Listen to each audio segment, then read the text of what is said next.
Oh,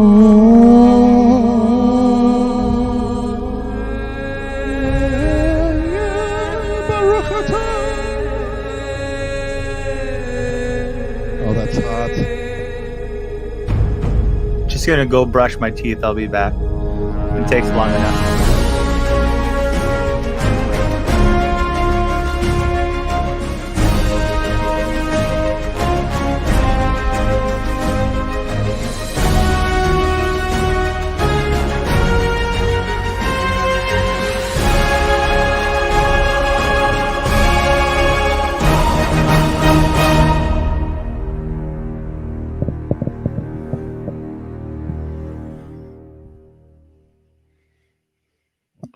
Where in the world is Magic Mike today? Welcome back. It is the Gooners podcast, season 6, episode 47, and we are back. What is all that background noise that's just happened? Am I the only one hearing it? It's Mike Hernandez, 100%. Jeez, it's always Nothing Mike to change. Hernandez. It's always Mike Hernandez, and it's always 100%. But we are back. Mikey, I've missed you so much, my man. I mean, I haven't even seen you. It's the independent Yank in the house with the independent Mexican. How the hell have you been? Good, man. You know, as everybody knows, I recently there was a newborn brought into the household. I don't know who it belongs to, but it looks like me, so I'm claiming left him. at the front step. And all I heard was Moses, and there he was, right? I was like, I'm going to take a pint at this. I'm already raising another 48, so what's one more is what I said. But no, all is good, man. Happy, getting a lot of milk. Happy. Me or the baby? Yes. Mike Hernandez is to Mexican children what Cruella de Vil is to Dalmatians. What, he's a bitch? You know what Mexicans call childbirth? Okay, this is Mike saying this, by the way. We just want to make that clear. Anal. Oh, Jesus Christ. Okay. I should have. Okay, that's one. Yeah, okay. Yeah, 9 to go. It's been good, dude. Yeah, thanks. Speaking of little babies, Owen, who I've now met. I mean, you look different. It's like, you know, when you like see this woman or man, depending on your taste, and you're like, you look at them and you think you know what they're going to be like, and then you sleep with them, and you never quite look at them the same way again. That's kind of what Owen and I have going on right now. I've met him, I've smelled him, I've touched him, I've watched him iron clothes, I've gently woken him up in the morning. It's been 3 weeks though since I've seen you, buddy. I'm still on the road, but. It is, yeah. And do you want to know what? You were, in a way, everything I expected you to be. You didn't really like to walk very far.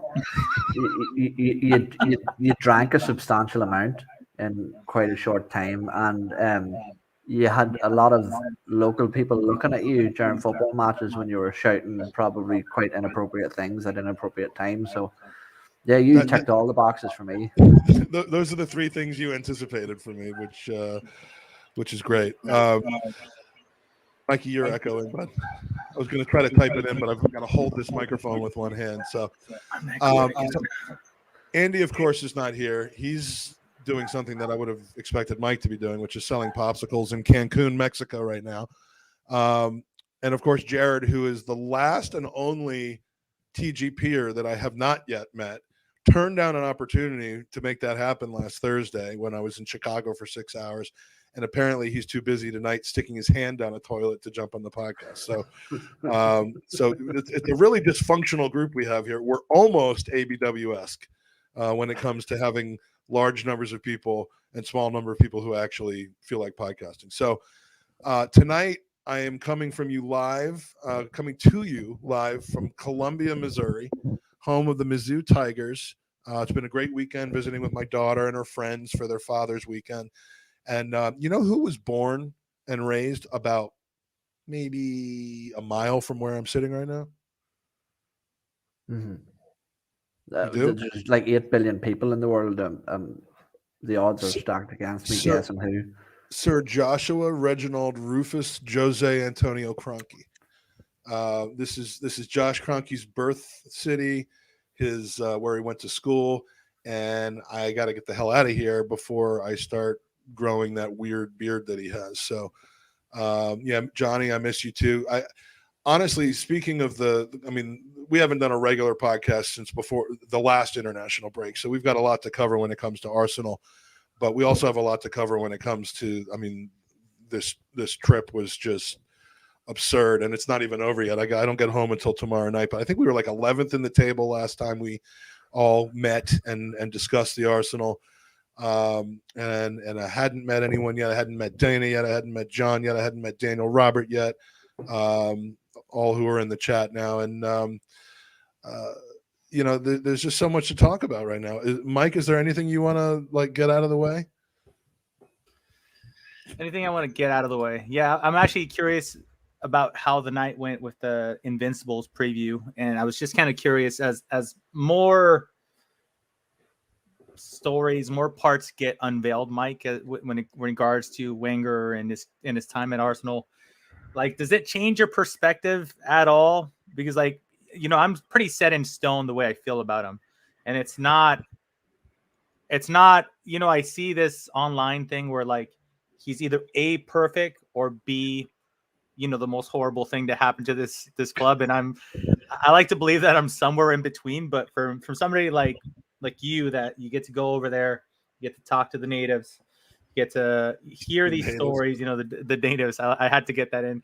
I provided medical care to a number of natives in need. But, you know, these new stories that come out, like, does that do anything to change? Because I know you're way more susceptible to like changing your mind a little bit. I'm a stubborn fuck sometimes. So just kind of curious, what was that all about, man? I mean, I imagine being in a room just surrounded by everybody, you know, all those legends, all those people, hearing like the Vieira story of, you know, his first English words. I mean, that has to be like fucking insane, right? It is. I mean, and we're talking about the Arsene Wenger, David Dean thing at the Palladium, which was on the last night that I was in London, and it was an amazing event. You do get starstruck by the whole thing. I mean, just walking past you are, you know, half of the Invincibles team. David Moyes walks past you, Pat Rice. I mean, there's so many star power people there. But that's never going to change my opinion on Arsene Wenger. And you know, there's been some great debates, most notably of which on the Highbury squad late last week about, you know, Arsene Wenger, a point of view that I'm not personally hold, which is, you know, he's getting way too much respect right now and needs to be brought down a bit by talking about and reminding about a lot of the failures that he had, especially in the second half of his career. I just think that, you know, like, do you think that decision, right? So obviously this is a sort of excuse me, very divisive debate, as my lungs are being divided. But do you think that that's the club's responsibility more so than Arsene Wenger's responsibility himself? Was it like, it's very difficult for these people with those emotional connections to let go. Do you think that it was up to the club itself to maybe move Arsene on before he damaged his reputation? Yeah, I mean, for those who think that he did damage his reputation, and I'm one of them, just by really kind of stubbornly keeping things the same and trying to work out the same things. I really do think he kind of overstayed his welcome. But the reason I think he overstayed his welcome is because he had a ownership split that was essentially just craving one common thing that could keep the club going forward. I mean, if the Kroenkes, who had majority ownership, and Usmanov, who had minority ownership, but they weren't quite seeing eye to eye on things, I don't think. If that had been allowed to fester without kind of the rudder of the ship being Arsene Wenger keeping things going straight, I think we might have actually, on the one hand, I think things would have fallen apart a little quicker than they did.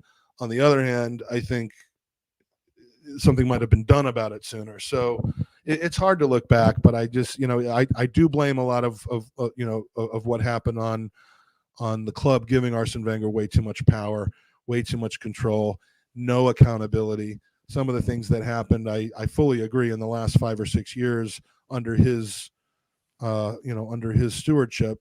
On the downside, he won some FA Cups, which is fantastic. I don't discount that. But on the downside of things, I think that a lot of the stuff that happened that really gave us a lot of where we now find ourselves today was because he was given too much control with no power. Ivan Gazidis was not a check on his power. Certainly no one else was. And as long as he kept getting top 4, no one realized anything was wrong until we stopped getting top 4. And by that point, the things that were causing the slide were already well into motion. So, to kind of circle back to the original question from Mike, it didn't change my mind. I think he is a legend, perhaps the best coach that Arsenal's ever had. I would throw George Graham in there if we're taking out the way things ended and just talking about the way they did the team. I mean, my personal experience is that George did something that revolutionized our team. Arsene kind of revolutionized the game, and then completely lost sight of where the game was going. So, I think he deserves respect. Can I just ask this here? And I know that this is my last question before, because we have some banterous stuff to move on to as well. But see, on the night, Mike, I know it's hard to sort of to judge and put into words what an atmosphere felt like, but did it feel like a celebration of Arsene Wenger's success, or did it feel like people were gathered for a public interrogation, if you know what I mean? Were people there to seek answers, or did it just feel completely celebratory? It was 1,000% celebratory. It was a positive event. It was a group hug for both Arsene Wenger and David Dein. But I mean, David Dein was the one doing most of the hugging of Arsene Wenger. I mean, he was, as they say in the wrestling industry, he was putting Arsene Wenger over in a massive way. No, it was a celebration of Arsene Wenger. And I think that's what's sticking in a few people's craws right now, is that, we're still not out of this hole that many people believe Arsene Wenger contributed towards us being in. And, so, to celebrate and blow smoke and like wipe away some of the things that people are still feeling I can understand why that would leave a bad taste in some people's mouths, but the people who have that bad taste in their mouth were not at the Palladium. Mm-hmm, mm-hmm. Yeah, probably because they couldn't afford to be at the Palladium, but it was ridiculously priced. It was for charity. I'm sure they had to bump the prices up, because I'm sure the number of complimentary tickets that they probably gave to like 90 or 100 legends. I mean, it really was just kind of wall to wall, wow, I can't believe that person's right next to me. And so in that sense, it was cool. Did you get many ex-players approaching you looking for selfies and autographs? I had one person who actually came up and said and was waving to me, and it took me a second, because I was like a little, my eyes were glazed over, and I didn't want to be like, he was waving to me, but it was actually to the person behind me, and then I waved back and looked like an idiot. Like, I've done that so many times in my life. Mm-hmm. So I kind of ignored him, and then I realized who it was, and I like made a beeline over to say hello. It was Colin Lewin, who, I mean, is just the sweetest, greatest person. I'm surprised he recognized me, because, he'd only been on the pod once, but he was sitting, kind of, I think he was in the paid seats as opposed to the special guest seats, which is wrong, because, in every video that they showed during the montage of Arsene Wenger not being able to zip up his jacket, mm-hmm. Colin Lewin's in the background sitting on the bench trying not to laugh, which is hilarious. But no, Colin was there, and yeah, no one else had any goddamn clue who I was. So. Mm-hmm. Mm-hmm. No, he actually did, I think, recently a podcast with Ben Foster, and I never realized how much of an impressionable guy he was. He seems like an absolute gentleman, and some of the stories he told about back in those days was absolutely phenomenal. But Mike, I'm going to throw over to you. I think what we should do now is throw up some video evidence of some of the mischief that was had over the course of your trip, which I was happy to be a part of at portions, and we can dissect it with Mike and the chat. Yeah. Can I bring up one more serious conversation before we get into the absolute it was 6.5 inches and about 3.5 inches girth. That's Well, exactly that's what it. Andy I mean, that would was say. the Like, actual Andy's, question. So I'll call Andy's it a day. used that so many times. What, No, your thing or that joke? during the time in England, the interview dropped with Josh Kroenke, and I know that he divides a lot of opinions. I'm gonna say like 1090. Most people don't like him, and when he speaks, it's not very well welcome. Even though I will say that I've always found it confusing that fans ask for more communication, and even though these might be kind of just flat pre-written interviews, it's still giving you some type of insight in my opinion. So I think you ask for it, he's giving it to you. You can't bash him for being silent, and you can't bash him for giving the interview. That's my opinion on that. However, he did bring up something that we got into our own chat with, and he said that since 2018, when he outright owned the company, the Kroenkes, his dad, and bought out Usmanov, that's kind of when he took out. Want to say something, Mikey? The company. The company, the club. Did I Arsenal say Football company? Club. Daddy. I am dead. I am dead now. Damn Yang calling it a company. He owned the franchise. He took over the franchise in 2018. He took over the franchise completely in 2018. And that's when I pointed out that's when Arsene Wenger was given the golden handshake, or however your interpretation of him leaving left. And that's when we saw a few changes in the board. Granted, we stumbled at the beginning, but there was a clear line of change of how the club was going to operate since 2018. So, and I'm going to bring you into this. Yeah. Some people hold him accountable, mostly since 2007 when he was majority shareholder. Mm-hmm.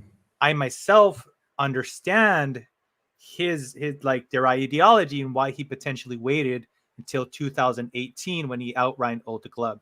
So, where do you stand when it regards to accountability? And you think, seeing it on as hard as this is to answer, on Kroenke's perspective, looking at somebody else owning 30-40% of the club, if you're in his shoes, do you want to make major changes and invest your own money, knowing that ultimately your goal is to buy the club out? Well, look, this is a really difficult one because on one hand, I align with the majority of the fan base in not thinking too kindly towards KSE as a whole. But what I will say is that you can't fault Josh Kroenke for the way he conducts himself in these sort of media interviews, and the way he puts himself across, the way he answers the question. He's very, very good, and he comes across as actually quite a likable guy, I think, as well. So in terms of a front man, he seems like the polar opposite to Stan, which is nice to see. Now, what I will say is that I completely understand the theory that they have of, well, if we are in a split business with another party that we don't think too much of and that we don't entrust with the business best interest, why would we want to pump more money into the club, therefore making it more valuable, which will make it in run will make it cost us more to buy out the club as a whole further down the line. Valid point, completely valid point, which I completely get and respect. And if I was in the same situation, I would probably do the same. But with KSE, when they say they only really hold themselves accountable for, I'm paraphrasing, obviously, they only really hold themselves accountable from 2018 onwards, my response to that would be, yes, you didn't want to invest your money, but it wasn't just money that we needed. It was decisiveness and change, and things like moving on Arsene Wenger sooner, like changing the backroom staff, like getting a director of football in, all these things that could have been done, contract negotiations with players, Aaron Ramsey, Robin Van Persie, Alexis Sanchez, all players' contracts running down and nothing done about them whatsoever. So they are accountable in some shape or form. But what I will say is this, okay, and I was listening to Andrew's podcast the other day, and he hit the nail on the head. It's something that I've been saying for a very, very long time. You don't need to be overly educated or indulged in the field that you own the business in. You don't need that. I remember somebody saying to me before, if you're a good businessman, you can set up the business, leave it in the right hands, and you never have to look at it. The money will just come into your bank every month, and that's a good businessman. And in a way, that's what the Kroenkes are. They don't really get in the way very much. They're not going to be too involved. But what they have done, what their feelings have been, is appointing and instilling the trust in the wrong people over and over and over again. And I think now, by luck, by chance, whatever it is, I think they may have landed on the right sort of combination. And it's funny because I started watching Ted Lasso for the first time last night, and something that gave me is that it's easy to go and look for the best tactician, the best this, the best that. But what you can't doubt, what Mikel Arteta and Edu and Josh and Vinay, whoever, all of them, what you can't doubt what they have done is galvanise this dressing room. Because what I'm seeing from Arsenal at this moment in time is something that I haven't seen for a very, very, very long time. And it's people willing to run, fight, die for the badge on the shirt. And they've become a much more likeable group of players. So whilst you can criticise KSE for their lack of investment over that period you were talking about prior to 2018, or their lack of decisiveness, you can say that they are making a visible effort. We were the highest spenders in Europe in the last transfer window. The fans have asked for communication. We're getting that. So yeah, look, that I didn't like the comment, don't judge us over the course of a 48-hour period, but things are said in the heat of the moment and they can come across in the wrong way. But what I will say is that KSE have a long, long way to claw back to be back to any sort of kind of acceptable reputation within our fan base. But what I will say is that if there's anybody that has done anything good to make that happen, it has been Josh. Yeah, I mean the goal that I had for Josh, in my mind, after hearing what he said a couple of years ago, was that he needed to differentiate himself from his father. And instead, what I kept hearing was, and I don't know if he's still doing this, I actually didn't see the interview that he gave. I'm like Arsene Wenger, I didn't see it, except I actually didn't see it. But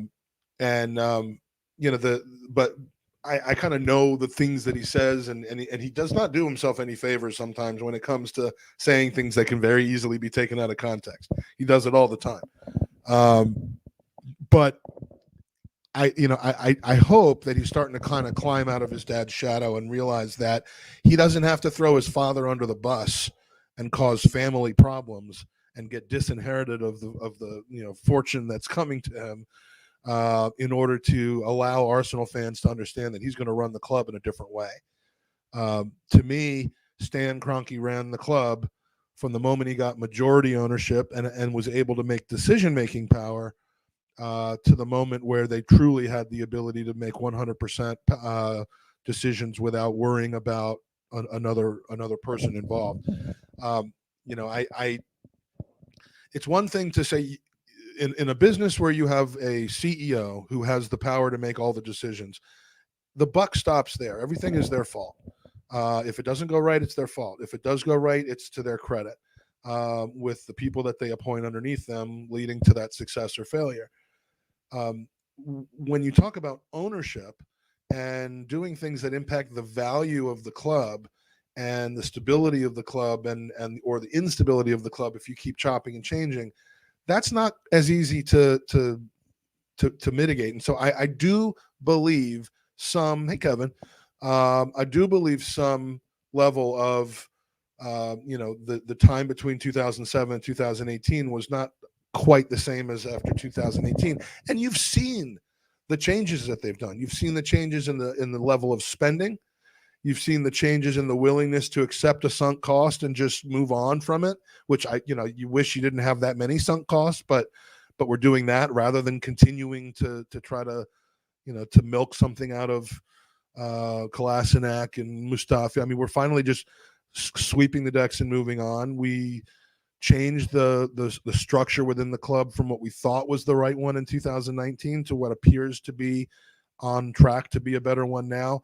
They're trying. They're not just laying down and saying, all right, we don't have Champions League football anymore, we're going to stop spending money so that the payables match the receivables and just become a mid-table club and be happy with it. They're trying to get back, and I do think that more so than some people in the chat, more than Mass Gunner, I know, certainly more than Russ, I do give something of a retrospective pass on the things that happened in that meantime. I wish it hadn't happened different decisions should have been made, but there are circumstances, just as the wealth of the game gets massive through TV contracts, just as that happens, we're the only club that is saddled with the level of stadium debt that we had. Just as that, that happened, and we think financial fair play is actually going to be something that keeps the level playing field, it turns into a complete sham. And instead of being the best prepared to come out the other side, there was no other side. I mean, I can make excuses, and I realize that many people will see them, see excuses made, but I'm focused on the now. And just like with Arsene Wenger going back and saying, do I forgive all the stuff that happened and just ready to celebrate his life? If we're getting back in the Champions League, if we win something, if we challenge for the league, if we really become a force over the next few seasons, all this stuff is going to be water under the bridge. People are going to be looking at it like they did the late 70s and early 80s, and hopefully saying, that was a cyclical period in our club's life. And now we're back where we belong. And that's all I can say about that. I don't think just a complete change and brand new owner coming in and ripping everything up and doing everything all over again is the right thing. I'm actually really turned on by the way that we're heading forward. And it's mostly, it's so hot. It's mostly because of what you said, Owen, that the players seem to really want to be here. And that can be contagious. So, is that the answer you were looking for, Mike? No, I really enjoy the dialogue that it sparked, because you guys already know my process. I agreed with their mentality in the sense that he was at odds with Usmanov. He wanted him out, and I think it was a shitty business thing to do in our eyes, because we're supporters of the club and we wanted the club to do well. But ultimately, I think I understand. I give him the benefit of the doubt, I guess is what I'm trying to say. Like, I understood why. And since 2018, it's fairly clear cut that there's been changes. So at the very least, his actions are there for people to analyze and say, hey, so there was something to the comment that he made, because there is a clear direction that the club took. Whichever one of you changed my name, I thank you very much for that. By the way, I don't want to debate this really, because I want to move on, but let me just throw this out there. And maybe this will be the most ignorant thing ever said, because I know Jesus, this could be bad. No, can't be worse than anything said on the Gooner Talk. So go ahead, Mike. That's true. That thing sucks. We always fantasize about what it would be like if things went the other way, and we would, because we know that money would have been spent, or at least we think it would have been. But why does Alisher Usmanov not get any blame by, and I'm taking a complete devil's advocate view here, by not selling sooner, by not kind of admitting defeat in the corporate takeover of the company of Arsenal Football Club. He just seems to be completely blameless, because people viewed him as our Roman Abramovich that never got the chance to be. I'm not so sure about that. So, did from 2011 to 2018, did Red and White Holdings, or whatever the name of his company is, did that hold us back? I would argue probably more so than the Kroenke ownership, to be honest with you, because when you talk about he gets no hate for anything. When you talk about the period ripping up trees at Everton either. When you talk about the period of decline, that was when it was most dramatic. That was when it was most telling. That was when Arsenal were completely slipping away. So yeah, absolutely. Herz, what do you think? Sorry, I was looking up the shares, and I think from what I saw is he owns 50% shares of Everton. I could be completely wrong, because I'm finding a lot of articles. But to Mike's point, yeah, if he does own a large share in Everton, and he was the one that was going to salvage us, right? Why isn't he doing it in Everton? They've purchased a few good players in the last couple of years, but it's nowhere near the sugar daddy world that we live in now, right? And even on that subject, I believe billionaire like Usmanov, like Kroenke's, Daniel Ek, they're becoming almost irrelevant to the billions that are being bought and used for Chelsea's of the world, Manchester City's of the world, add championship level Newcastle next season to the world. I mean, they're going to have one of the richest owners in the world. And look, like the Daniel Ek thing, like if people wanted Daniel Ek, right, because this whole idea that like he's going to come and spend the money and show that he cares, whatever the fuck that means. He's a fan. That's why people want it. Yeah, a fan. But I seen Mike. Okay, let me ask you something. I seen Mike checking his bank balance while in London. He's got more fucking money than Daniel Ek. There you go. I did before I got to yeah, before the trip. But to that though, like people think like a fan, right? I don't know every owner that is at every single game. 1, 2, you could say you want a fan, but if Daniel Ek doesn't put at least the same amount of money and outlay that Kroenke's have been doing since 2018, fans will inevitably be upset.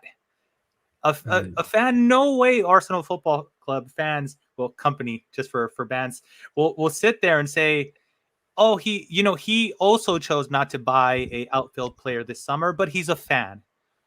No way, dude. What fans want is to see some type of investment or some type of a strategy to at least keep up with the Joneses. It's a romanticism thing with Daniel Ek that he wants to rescue the club and he would do everything. And ironically, since he showed interest in rescuing the club's doing a pretty good job of rescuing itself. Thanks. I was going to bring that up.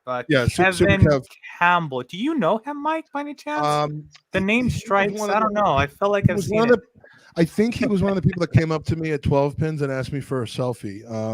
I think that might have been. He was one of 2 people. I can't remember. After Lee Judges, he rejected Lee Judges, of course, right? Well, Lee is it Lee Judge's friend, Kevin? Yeah, I think so.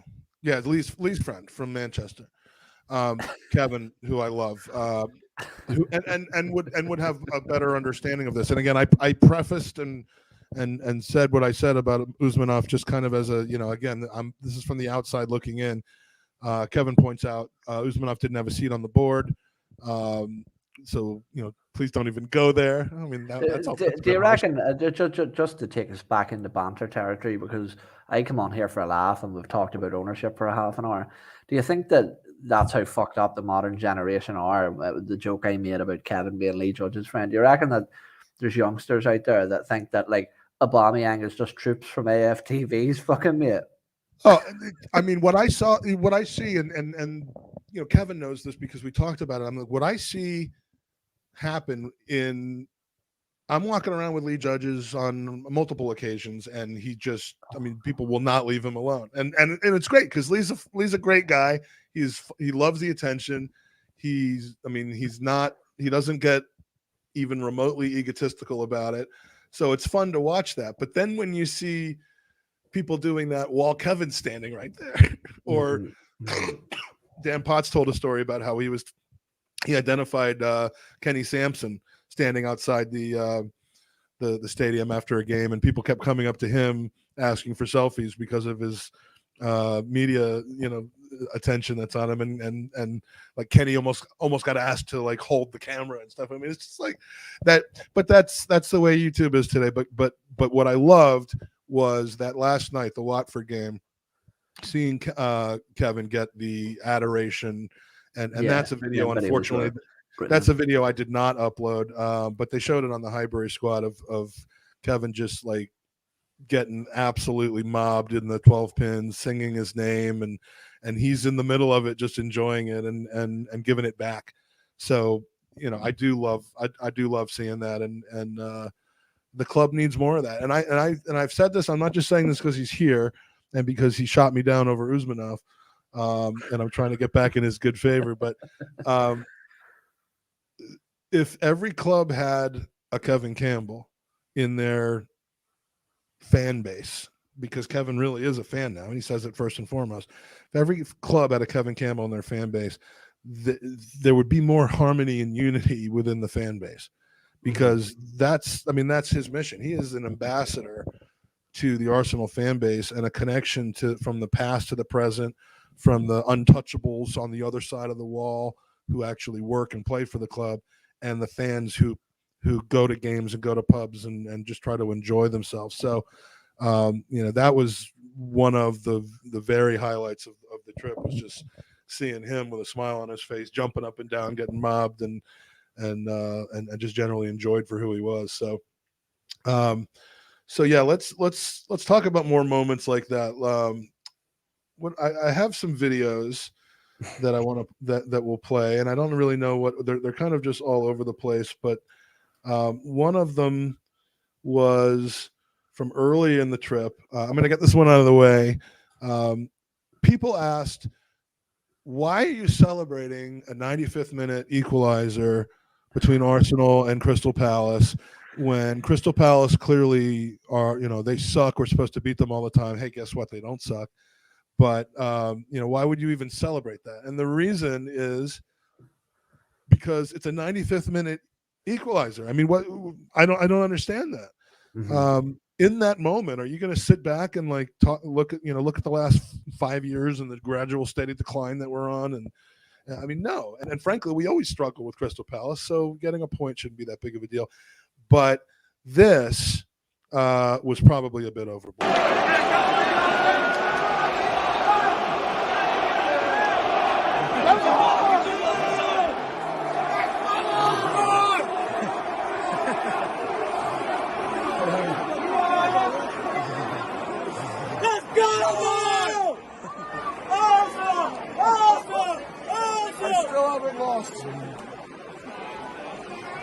Gooners podcast is undefeated. Now, a few things here. Explain yourself.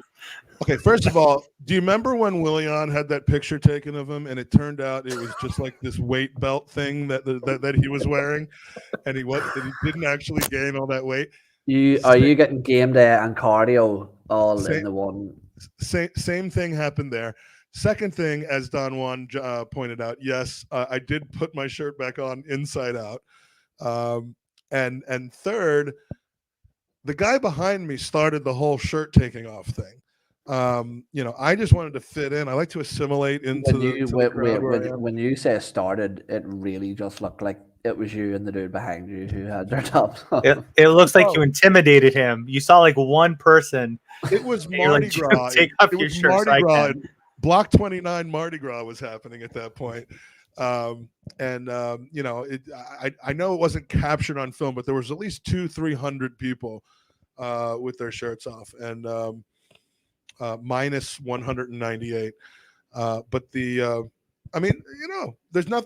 If you can't enjoy the moments, then I'm sorry. I wish you luck in your future endeavors. But I get it. After that game, it started sinking in. You know what? We're the last two games we've played, because it was Brighton before the break and then that one after the break. Or am I completely missing something there?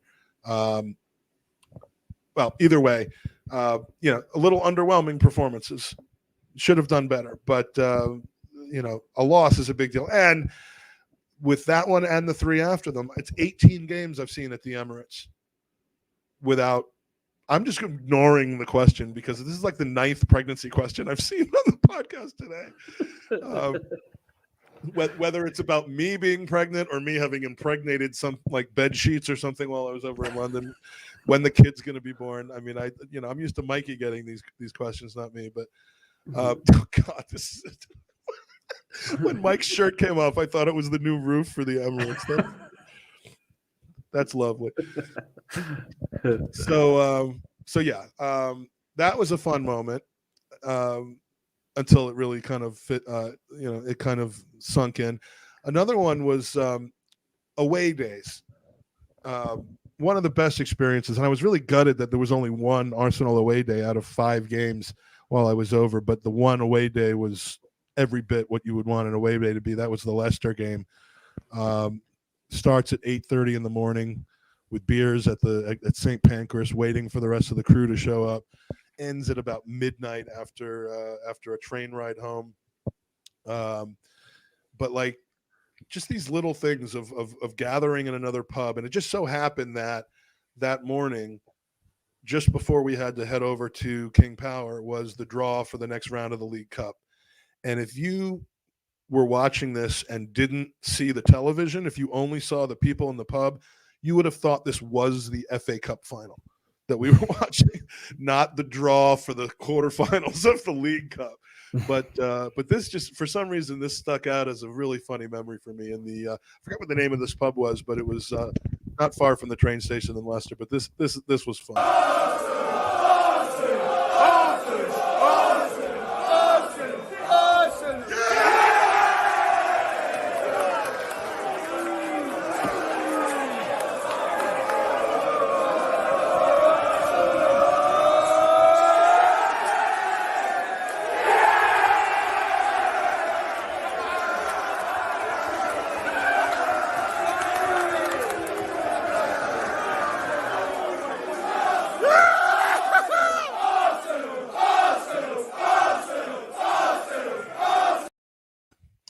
I mean, that basically matches the experience I had in 2014 when I was in San Francisco at the pub and we pulled out the FA Cup in extra time. I mean, and it was for a draw, which we probably will end up going and losing or something.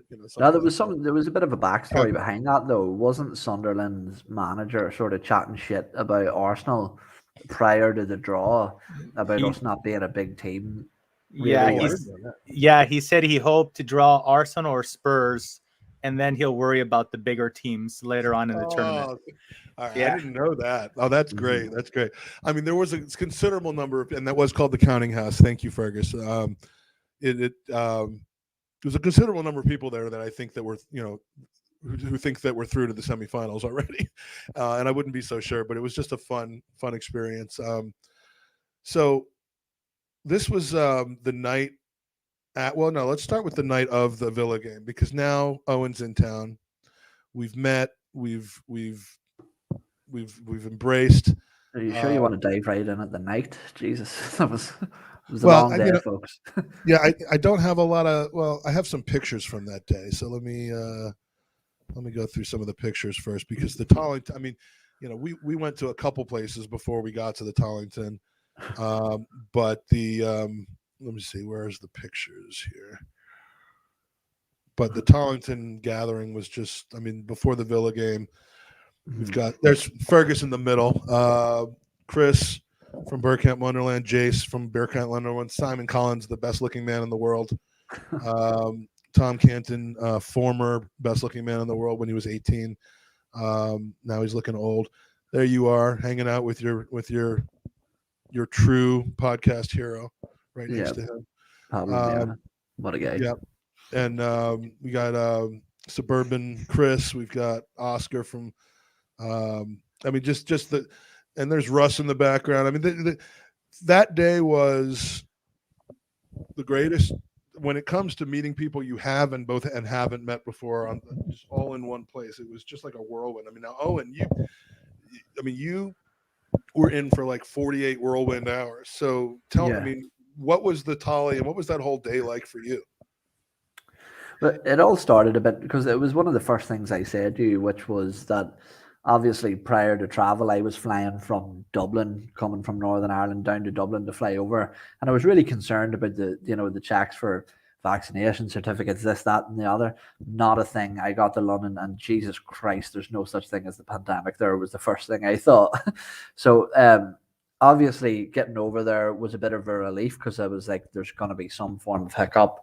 But it was funny because when we got there, obviously, we had the Arsenal-Aston Villa game planned for the Friday night. We had the Crystal Palace-Newcastle game in the book for the Saturday, and then West Ham and Spurs on the Sunday. And I said to you that because we were sort of 50-50 whether we wanted to go to that Crystal Palace-Newcastle fixture, and I said, maybe we shouldn't drink too much today and we should enjoy this game sober tonight and then we can just go to the pub all day tomorrow.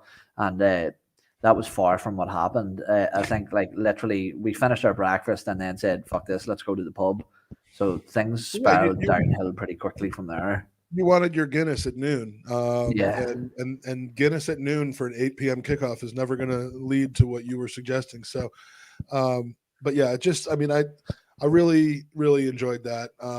Just so much fun. I just wanted to confirm something that Danny brings up a lot. Does Chris actually talk like a pirate?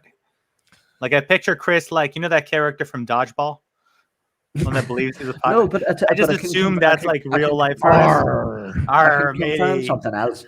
Tom Canton's head is in the sky. That dude's huge. Like I'm not small. Like Mike, I think you made a comment that you were expecting me to be shorter than I was, but fuck me, Tom Canton's like a giraffe. Jesus Christ, he's big. Not when he's lying down, he's not. No. Now this may look like the picture I took last time he slept on my couch at Highbury, but this is the picture from this time that he slept on my couch at Highbury. I have a collection going, and I'm going to release the scrapbook called Tom in Bed, and it's going to be fantastic. A few more trips over, and I'll have that. So let's see. Does your missus not ask you when you get back, like, scanning through the phone, looking at your pictures from your beautiful time Wednesday, Michael, why have you got so many pictures of young men unconscious on your sofa bed? Because this seems like a bit of a running theme. It's the women she has the problem with. Yeah, and I got nothing in there of that. I didn't get close to a woman the entire time I was in England. So, of course, that was by legal. That was by legal Virginia. purview. Yes, but yeah, I mean, I don't think she'll look through my pictures, but she's certainly welcome to if she would like. I was a good boy. I don't go over there for that.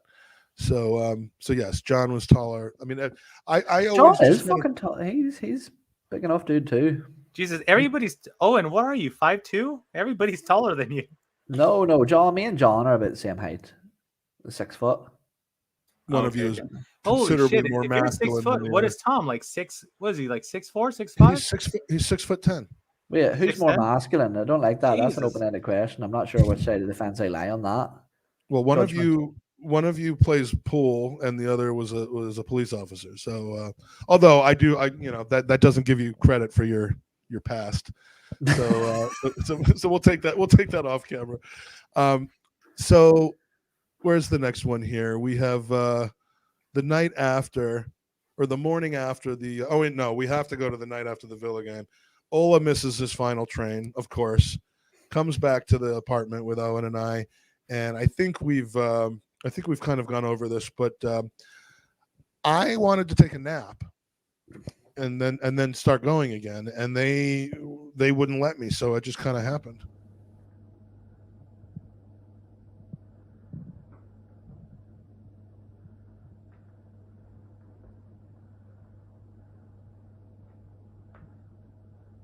Yeah.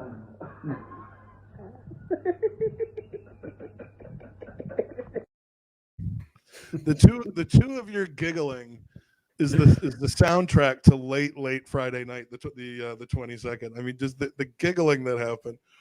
Mm-hmm. And no, I mean, that man, that was one of my highlights, was meeting Ola, another man with an absolute love for Guinness, and another man with absolute love for torturing you in very immature ways. So me and him got on perfect. He is the best. He is so much fun to be around. Except if something embarrassing happens, don't expect him to not whip out the phone and start taking. I'm surprised like National Geographic or David Attenborough doesn't employ Ola to be their on-site cameraman, because fuck, that dude's fast. He's so quickly. I almost expect pictures of me breaking the chair to exist as it was happening, but pretty soon afterwards. So this is. I like that. Sorry, I like that explanation, Mike. You should go with that from Mass Gooner, which is he's meditating. Yeah, I was, and so yes, here we go with the most embarrassing yet funny yet amusing moment of the entire trip. The first of two chair collapses at Highbury. Mike broke the chair, man. Oh, what the fuck you doing? Mike broke the chair.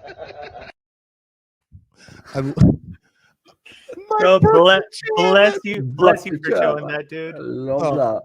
I mean, look, if you can't show your most embarrassing, I mean, it's all right. So far in the last 20 minutes, I've shown myself breaking the chair and not having a shirt on. If you can't make fun of yourself, then what is life all about? But Ola's voice in this thing it's pure bliss. Mike broke the chair, man. I mean, I'm gonna play it again. Listen to this. Mike broke the chair, man. Just set the guy through your face. Oh, what the fuck you doing? Mike broke the chair. I just anytime I get depressed or like think that I don't have like funny friends or anything like that. I mean, I don't usually think that, but that just the soundtrack of that from Ola is gold. I absolutely love it. That needs to win an award next year on the football content awards. But, the next morning, and this starts a little slow, but the next morning, this was the scene at the Feinberg homestead in Highbury.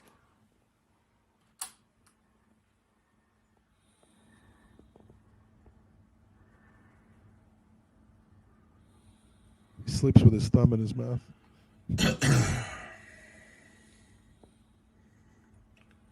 Fucking hate Tottenham. Fucking hate Tottenham. Fucking hate Tottenham. Fucking hate Tottenham. Fucking hate Tottenham.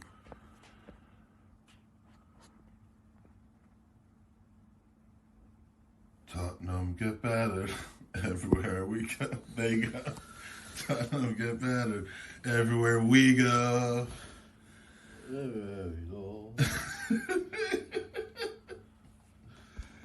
Come on, time for a beer.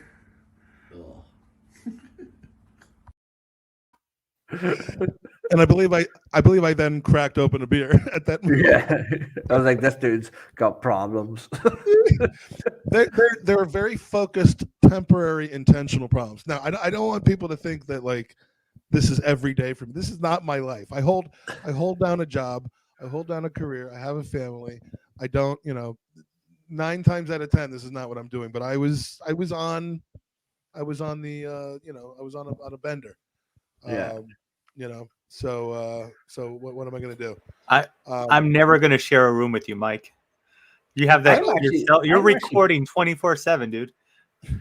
No, I'm actually really pleasantly surprised because I was in the military quite a while ago, and whilst at battalion doing some training exercises, one of the gunships a helicopter landed right beside our barracks, and it was absolutely insanely loud. It woke everybody up, and I didn't even know that this had happened until the next morning because I sleep so heavy.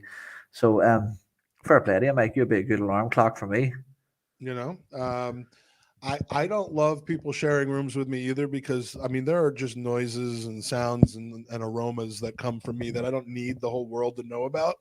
But this was a 2-bedroom place, so it was all right. I wouldn't have gotten I would have had to record myself giggling at myself for falling through a chair, and you don't want that.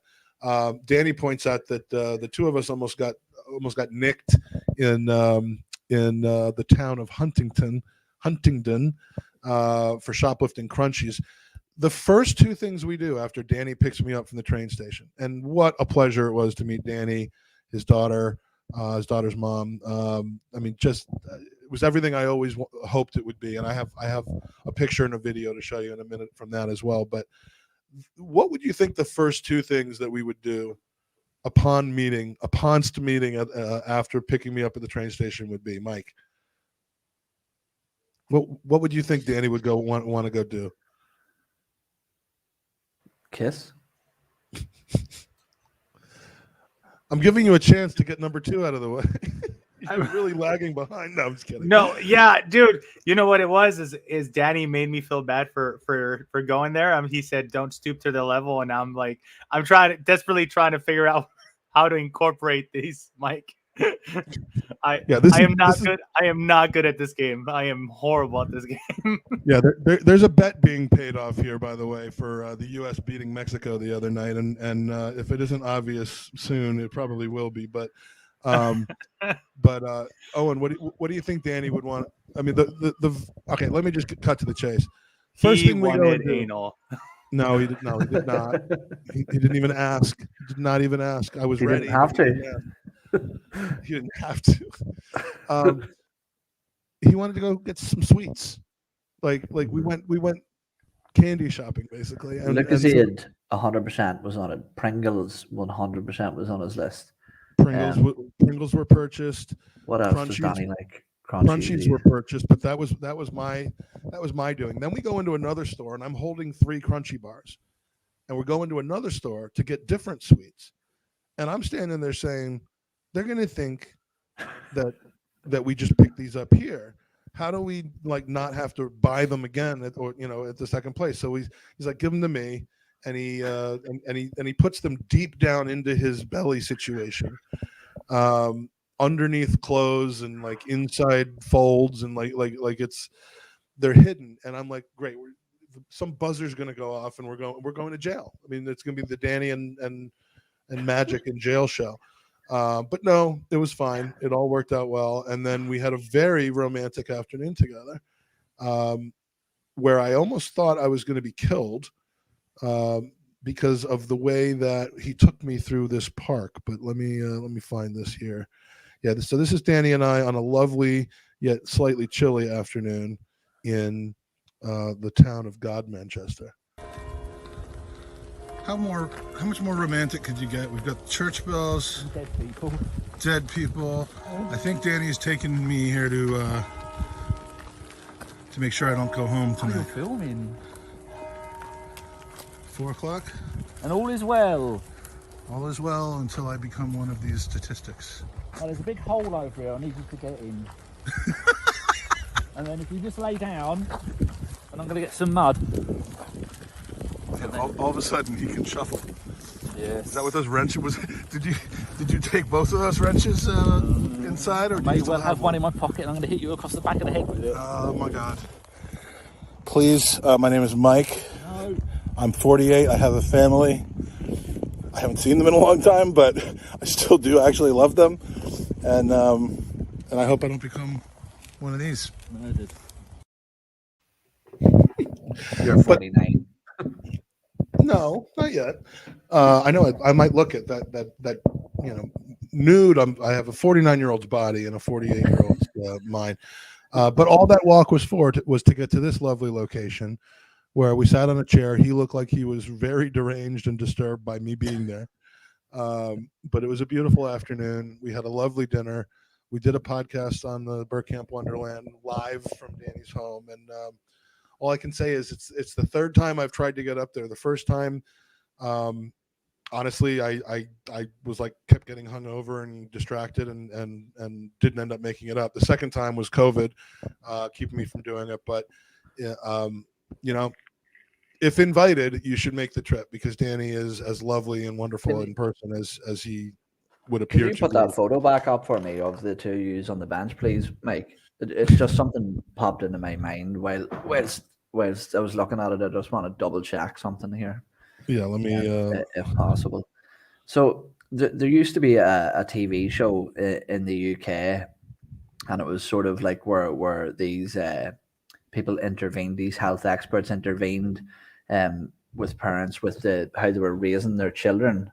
Okay, and it used to be basically like they would run a computer simulation at the end and be like, if your children keep eating the way they're eating and living their life the way they're living it, this is what they will look like when they are 40. And you and Danny both look like two of the computer simulations of what their children would have looked like.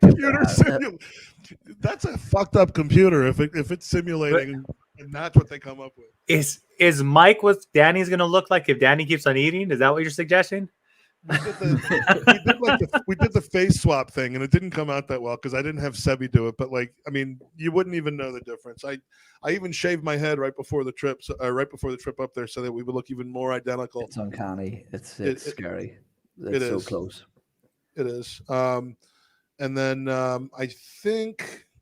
Oh, this was, by the way, just quick going back to the Leicester away day. This was at the outside the stadium, or at that same pub in Leicester on the away day. The guy in the background, you just know he wants one. You just see him staring at you. In case anyone was wondering how I became the way I was later that evening, that would be how. What else do we have? I made an interesting trip up to Manchester. Kind of regret it in the sense that it was a lot of work for very little payoff. I mean, I got to see very little of the city. Didn't even make it into the game on time. I went to Manchester City against Bruges. I figured that was my only way of seeing Champions League action, and there were like 20,000 tickets still on sale on the day of the game. So, go figure. Interesting stadium, interesting experience. Man City were rampant on the evening. But the one fun thing that I did do was I went to the National Football Museum, and which is in the North Quarter or whatever. I'm calling it the wrong thing, but it's in Manchester, and it's an interesting place. Now, if you've ever been to like a wax museum with friends, like with goofy ne'er-do-well friends, you can have a lot of fun in a wax museum because other than touching the sculptures, you can pretty much do anything else that you want with the sculptures. And I've got pictures of like me and my son and like doing, I mean, just hilarious pose pictures. Football museums kind of like that in the sense that there's some interactive experiences that you can do, pose for pictures and that sort of stuff. Now, it was hard because I was alone. So what I'm saying is I'd like to go there with somebody, and I think we could have a really fun afternoon. But this was one solo thing that you could do where essentially you could become a match of the day presenter and call a famous game of the past. So this was my shining moment. I know now I'm kind of known around the world as a broadcaster, as a media figure, as an entity, if you will. But one thing I haven't been able to do is capture some of our guests like Derek Ray and Ian Dark and Peter Drury. I mean, they're masters at their craft, and now so am I. Hello, welcome to this special National Football Museum edition of Match of the Day. We've got a treat in store for you today, a classic match with a very special commentary. And this is who we had in the studio. Hello there. It was a commentary I'll never forget. Let's see what you think. That's Gary. We've got a massive FA Cup semi-final replay between Arsenal and Manchester United. It's 1-1 at extra time. Everything to play for. This is Mike, Magic Mike in the house. All I know is Tottenham will get that everywhere they go. Let's rejoin the action. Gigs, this could be a good opportunity for United. Let's see how it develops. I don't like this at all, I must say. Great run by the Ryan Giggs. Shite. Absolute shite. Look at that ridiculous chest and stomach hair. No one should be taking their shirt off when they look like that, unless they look like me with that shirt on. Giggs strikes after 109 minutes of football. The only solace that we've got as Arsenal supporters is that Tottenham got better every day went. And some fans are on the pitch and they think it's all over. And, it's hard to argue with that. F Manchester United. Come on, Arsene. Time to head back to the studio. Shit.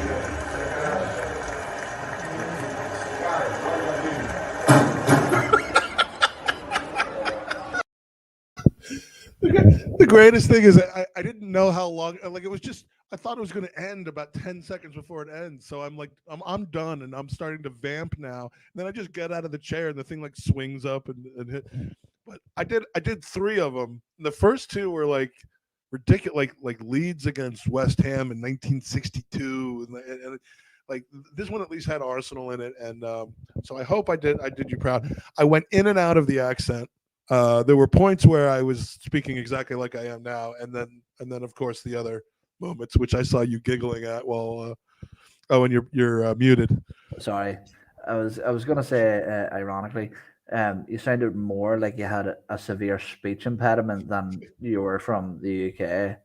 Yeah, the funny thing is I used to be able to do a better accent than I can now, but now it, and I think what ruined it is Lee Judges, because like when you hear him talk, it's like, okay, I forgot what like a regular English accent is supposed to be like. and this is what we ended up with. And you'll remember this from the West Ham Tottenham game at the end, which we didn't start, but I think I finished it. Tottenham get battered everywhere they go. Tottenham get battered everywhere they go. Everywhere they go. I love the guy behind me. He loved it. He loved it. He was going along with it, and his wife or partner, whoever that is next to him, was like, "What are you like? Why are you doing what this ridiculous person in front of you is doing? Like watch it again and just look at the guy behind me." Tottenham get battered everywhere they go. Tottenham get battered everywhere they go. Everywhere they go. And then he looks over to his wife like for permission. Yeah, I love like, that defines the difference. A woman and a man, right there. Yeah, exactly. Because Mike is obviously off leash; he's free to run riot wherever he wants, and this guy obviously has a history of doing shit like this before. And you can see not again, Alan, for fuck's sake, not again, in that chick's eyes. And God help him, poor guy. This is why we die younger, but we have way more fun. Yeah. I mean, I don't know. Women play the longevity game. They're gonna last long, but they never have as much fun as us men. Yeah, well, Mike, we almost lost Mike on the stairs. It was like we almost had to get Mike. We almost had to get Sherpas from Everest to come in and help us up to our seats. Yeah, I don't have that video, but the our seats at West. I've sat in various. I've been to that stadium a couple times now as a neutral, and this time the seats that we got were very good as far as like positioning on the sideline. They were close to the middle, but row 68, and sometimes row 68 could be like, okay, well the concourse is at row 49, and so you just go up 19 rows and you're there or something like that. No, the concourse was like row -8, and so you had to, if you were in row 68, you had to go up like 76 rows, and it was the second hardest time getting to my seat that I've ever had. The first time was at Real Madrid stadium, because that thing is like, when you sit at the very top of Real Madrid, you're like 10 feet away from the sideline, but you're about 900 feet in the air. It's so steep. Like the steps are like literally you have to climb the steps. This was just so many things, and I'm about double the weight that I was the last time I was there. So it was. You guys were taking video of it. I could see you clowning me on the way up. There's nothing I could do about it. I'm like, I just got to keep going, put one foot in front of the other. I think this is where I said to Tom, I was like, I'm actually concerned that Mike might have a problem, because the fact that you were so committed, to get up and go for a beer after that effort, I was stunned. I went for one beer and one beer only, because I was not going to do that a second time. So, but that was a good game. Good. I mean, that was the best form I've seen that crowd in at that stadium, and they did. They battered Tottenham everywhere they went. The English accent that you used for the song had me just dying, Mike. Just for any reason, or you're like, I'm in London, so this is what I'm going to go with. I think I'm at the point where people know I'm not making fun of them. That I do enjoy and kind of want to bask in the Englishism of everything. I mean, the bell is about something. It's not about laughing at. It's about like just. I love it. So look. Can we jump on to? There's two of my. It would be weird if someone came to the States and they were like, "Oh, I just really want to go to some hockey games," and they're like, "Let's go Capitals!" And like I mean, if like Lee Judges started talking like that, it might be a little bit weird. But I don't know. No one's ever seemingly had a problem with it, and it tends to happen proportionally more when I'm imbibing. But yeah, can we jump on to? There's two of my favorite memories, and one of them. This isn't in order. Obviously, I'm gonna go to the one later that night, and then I'll jump back to the other one, because Mike, you can cover the second one for me. But after this match, obviously, we went to the Pins. We had a couple of beers. Then we went to the Arsenal Tavern, And I seemingly, we went in and we were merry. I would say that we had a couple of pints already, and we went in there, and I disappeared for a couple of hours, and there was a few guys around pool table. You got to explain that before it gets bad. What? You got to explain what you were doing, because like.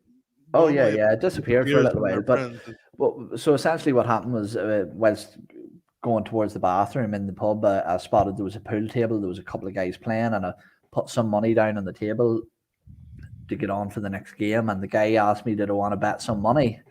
And I was like, nah, mate, I don't gamble on pool. And he was like, oh, £100 again. Nah, it's all good. I said, so I tell you what, if I win the best out of 3 games, you can buy me some drinks, and if you beat me, I'll buy you guys some drinks. And I didn't mention to him that I played competitive pool, and I think by the end of it, I probably had about 6 or 7 free pints. I eventually had to just get off the table because I was too drunk. I couldn't see straight. And you said after about 30 seconds, they were looking at you like thank God he didn't like try to take us for money. But that's why I don't do it, man, because it's so fucking stupid. It's so stupid. But and I'm sure people end up wanting to fight you. Yeah. Nah, it was good. I ended up pretty pissed off by the time I met back up with you guys about an hour and a half, 2 hours later. But Mike, the other one I was going to mention was the VIP of that weekend for me. The guy. Well, hold on. Before you do that same night, do you remember the confrontation that I got in at that pub? No. Okay. Did we fight? Drunk to remember anything? I'm actually going to now prove what I just had said 5 seconds ago wrong, which is that no one ever gets mad at me when I do an accent or anything like that because there was. Yes, I remember. Okay, there was like a private party going on. It was the only way this pub was open till like 2 a.m. and we somehow just got embraced by the people throwing the party. It was like a guy throwing a party for his wife or partner, and he just loved us and loved that we were there. And one of the friends of the woman whose birthday it was from Newcastle or Liverpool. Yeah, Liverpool or Newcastle. And I said something stupid like, "Oh, hi, I'm Mike from like Liverpool." Like I tried to, and she got so angry. And you know what? It made sense because like she's like, "I'm so tired of people doing that to make fun." You know, it's insulting. And I'm like, I didn't mean it that way. I really didn't mean it that way, but I could see your point, and I like begged for her forgiveness, but she was getting ready to kick my ass. Yeah, fuck her. She's from Liverpool. You're lucky she didn't fucking stab you in the neck. But then no, I was gonna say, Mike, my VIP of the entire trip, my hero, my guy, and I'm not sure whether you have any videos of this or not, but the dude in the apartments at West Ham when we were leaving the stadium, that guy was my hero. I'll let you run through this story, Mike, but the confidence that guy has to approach thousands of people and be so adamant that he's in the right was I think just, it was completely, I admired him. We you know, the vlogs that I've been putting out, and I uploaded a big batch of them last night. You know, I'm trying to edit them when I have time, which is not much, but the non-game day ones, the non-Arsenal game day ones are going to be coming up last. So one of the ones you'll see soon is when we went to West Ham against Tottenham. And in that one, you will see the video of this guy. But there's these massive high rises along the route that you have to walk, which is a lengthy one to get from the Olympic Stadium to Stratford train station. And obviously they were doing the pedestrian control with red light, green light. So masses of people were being held up for 5 minutes at a time. Just some context. I wish I could quickly get this up here, but I'm just not going to be able to do it. But there was a guy like 35th floor, 40th floor of this apartment building, just screaming and gesticulating at the throngs of people below. Yeah, I mean, I don't even know what he was yelling at them. Shut the fuck up. Yeah. Oh, yeah. People he had an expectation of peace and quiet 30 minutes after a West Ham game, living on that route. But he was going crazy, and people were like shouting "jump" at him, I think, over and over again. They're like, "Jump, jump, jump." The best part was, remember the policeman came over the megaphone and said, "Ignore the twat." Oh yeah, ignore the twat on the in the apartment or in the flat. Ignore the twat, please. Face forward and walk across the street. That's your VIP for the weekend, really. Yeah, man, just the balls it took that guy, and he was so adamant. Like, he disappeared from one window and popped out of another. You know, like them little hungry corner hippo things or what do you call the moles that jump up and down? That's what is. And I was straight up convinced. I was like, I think I actually said, I'm sorry to all my American brothers, but one of the first things I said to Mike and our friend Tom Rosenhammer was, "Thank fuck this isn't America, because that dude would just shoot us all." Oh yeah, no, seriously, yeah. I mean that was not a worry for us, unfortunately. Fortunately. Yeah. My VIP for the weekend is you for recommending that we leave the Palace game about 15 minutes before the end. Explain why that was important to you, and how you almost got in a fight with someone sitting right behind us. Oh yeah, that fuck. No, so basically, that's something I realized that I'll politely. We're gonna wrap up shortly, by the way. Yeah, I'll politely put this across, but I would say that yourself and Tom maybe don't have the street smarts that maybe I would have, and I even on the train in, I knew that these Newcastle fans were pretty rowdy. They were doing a lot of like radical gesturing towards the Crystal Palace fans. The Crystal Palace fans were getting rowdy, and just the atmosphere in the stadium. I said, this is going to get fucking nasty real quick after this game ends, and the fact that we're going to have to be stuck on the train with these people on the way back, it was like, I don't care that much about Crystal Palace against Newcastle. Let's just go early, get back, get some pints, and enjoy ourselves there. But yeah, the Crystal Palace the second half. I mean, the first half was just boring AF. We were literally falling asleep. The second half was much more entertaining. So it was a little harder to like extract ourselves from what was a 1-1 game at that point.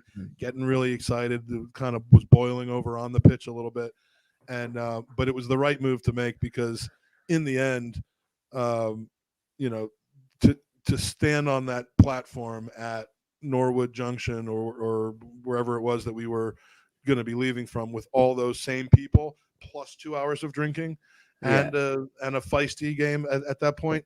I love the whole culture and the whole mania around football, but like you said, I had no horse in the I had no stake in the match. I had no skin in the game. So I like just to be there and get caught up in it. And we got to get back to the pub and see United getting smashed up by Liverpool, which is always good.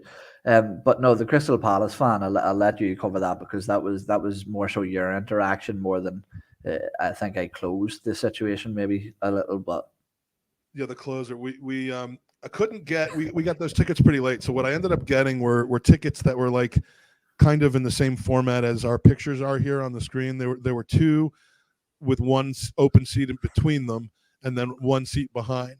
And I'm figuring, all right, whoever's got that seat in between the two seats isn't going to be so adamant about staying there that they won't move back one row if I throw them what I thought would be a $5, to sit literally one row behind where he was sitting and not have to be in between us.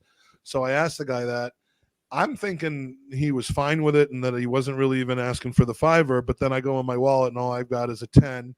And so I asked you if you've got a $5, and you hand him a 10. So apparently, A, I'm cheap. B, I can't read any situations, because I thought he was more than happy to do it. And then after the game, I find out that he was apparently being quite a twat. Mm-hmm. Yeah, he was being a cunt. Yeah, essentially what he said was, you're lucky, man. Something along the lines of, not everybody will be, a bit of warning for the future. Not everybody will be so nice about it. And it's like, fuck you, bro. Yeah. So we took him behind the stadium and beat him. Yeah, fucking curb stomped him. So yeah, I'm just about out. The only thing I've got left is just an example of how giddy we were after the Villa game. I mean, that game was incredible. The night was incredible. I think this is at the Tollington afterwards, but let's just get this out here. We won the game. We did win the game, Mike. We battered the team. Look, fucking we're better than most teams. I mean, We who? don't always play that way. Emilio who? Emiliano. Jimian who? That guy sucked. He sucked that. I could have scored a goal past that motherfucker. Don't be stupid now. No, I thought. He's got a strong left. He's got a strong left foot. Did we win? We won. No alcohol had been drank by that point. Do you want to know what I noticed about all them? Man, call him Damien. Like, you can start to see when the drink really kicked in, because I kept thinking you were taking photos at the start of every video. Yeah, the first 10 seconds of every video is and it isn't even as soon as I start talking that you realize. It's like 5 seconds after that you realize it. But the best one, I absolutely love it because it puts into context how long we had been out in comparison to everybody else, which was your fan cam interview with Ryan Rocastle. Oh, And the questions you asked that dude, and it was horrible. yeah.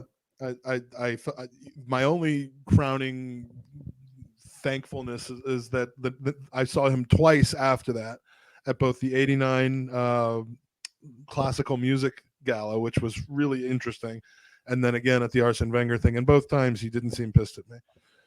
He was very warm and seemed happy to see me. So yeah, but that look, the last few days in London, it was like I'd see people for like the 8th time, like James McNicholas I would see at these events, and he's like, how long you're still here? It was like a cross between annoyance and wonderment. Like how are you still here? When do you go home? Well, the answer is I go home tomorrow, and I hope to be accepted back into the Feinberg family. It's been good to we need to get back on a regular schedule here of podcasting, because it is podcasting is what has made this whole trip happen and go the way that it went, through the people that we met and all that. So Mikey, what's been your highlight of the international break so far? What was your favorite game and least favorite game? Well, least favorite. Watching my timeline. 2-0, yeah. Watching my timeline flooded of you Yanks celebrating America beating Mexico. I mean, that's never fun. I enjoy the DMs just taking the piss out of my fellow Americans. But yeah, obviously I'm rooting for Mexico in that situation. But that was not great. Other than that, dude, honestly, I don't watch a whole lot of international football. For me, it's a complete drag. Like every time we're on, I'm like, fuck, I want club football to come back. I just can't get motivated for internationals unless it's the actual tournament. So I'm just here sad, waiting for my beloved Arsenal to get back. I see fans' expectations slowly rising and hope rise as more Liverpool players get injured. So we'll see how that game goes, man. If we come out and get a result against Liverpool, I think it's things are going to be. We're winning the league for sure. I think if we don't get a result against them, but we don't completely shit the bed in the sense of what we did when we played Manchester City earlier this year, I think the faith will hold.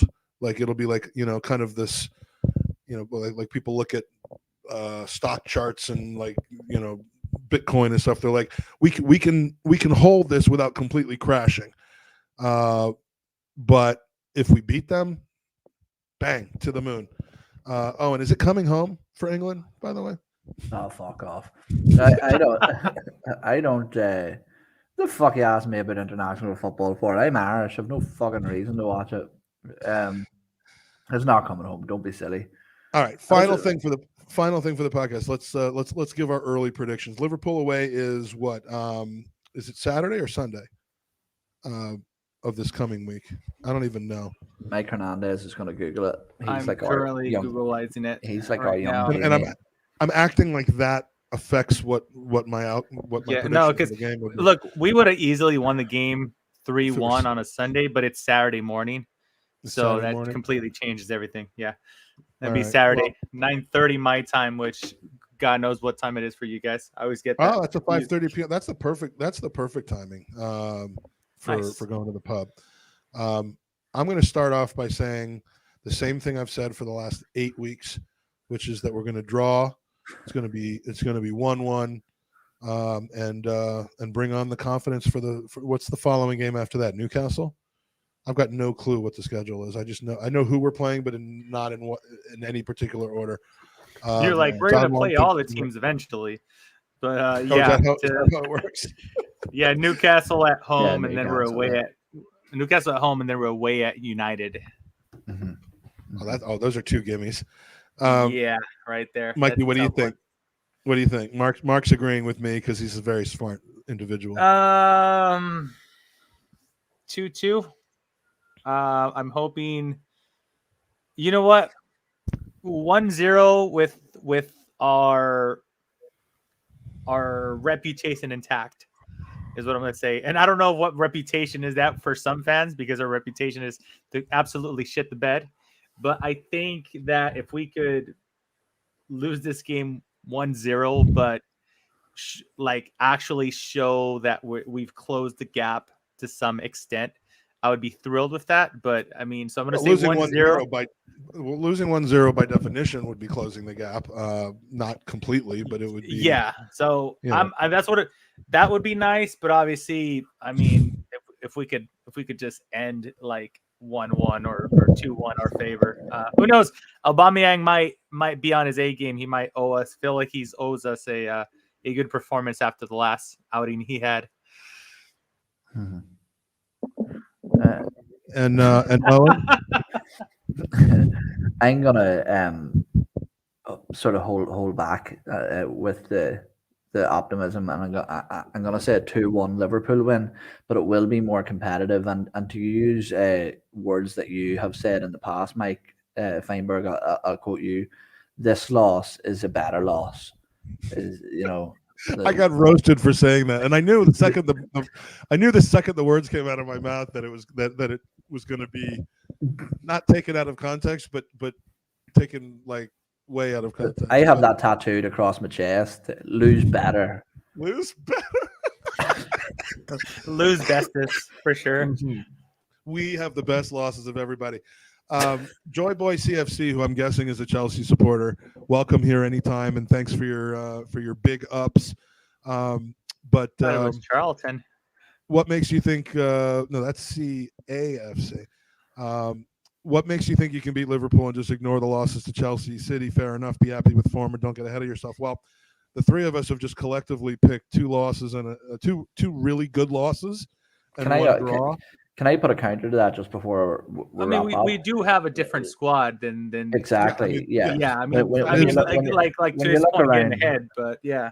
Yeah, when you look around our starting 11, the in-form players, Aaron Ramsdale, Gabriel, I think, was still out at that stage. Ben White wasn't in the squad. Tomiyasu wasn't in the squad. Sambi Lokonga wasn't there. Our current back 4 weren't there. Yeah, literally. Yeah. If you're taking into account that Tavares on current form, you can make an argument that he's ahead of Tierney. Even though we've seen some impressive highlights of Tierney in the international break, that back 5, including Ramsdale, weren't there at the beginning of the season. So look, I'm optimistic as ever. So I'm hoping for a win. I go into these games hoping for a win, but I try to temper my expectations, and I kind of one of those hope for the best, expect the worst type of situations. Mike wants us to lose 1-0, but I don't think it's vastly like it is like 100% impossible to get a point off of them is what I could say. I mean, just if we're just looking at current form. Brighton did it, didn't they? Yeah, well, Brighton did it, and West Ham got all 3. I mean, they are kind of if ever they've been in a dip, well, you just never know what to expect, because they can, as we saw back-to-back games against Watford and Manchester United, both away from home, 5-0 wins, they can be unplayable. And then they can also just have a rough time. And if Sane is hurt, or Mane is hurt as he appears to be, and you just never know what's going to happen. So again, I'm going to call a draw because it seems to be working pretty well for me. And because we do have to end here, Joy Boy or J Boy, is it Joy Boy? We're gonna not intentionally ignore your continued interaction, because we would love to interact with you, but we got to head out because at least two of these boys have something to do tonight. And in fact, I've got to go have dinner with my lovely daughter, who I will then be saying goodbye to and going home. So I'm coming home, even if it's not coming home. Owen, Mike, Coming home to new locks. Coming home to new locks. There's going to be this strange man that lives in my house now. Hi, Mike. This is Vince. Yeah. This is Vince. He's Steph has a new roommate. Yeah. I think Mike just had a stroke. He bowed out already. He didn't want to deal with it. So I'm gonna let Michael. Do you want to know what, folks? We'll just close the show. I'm not even going to play an outro video. Michael sends his regards. Thanks for watching, and we'll see us next week. Later. Good luck.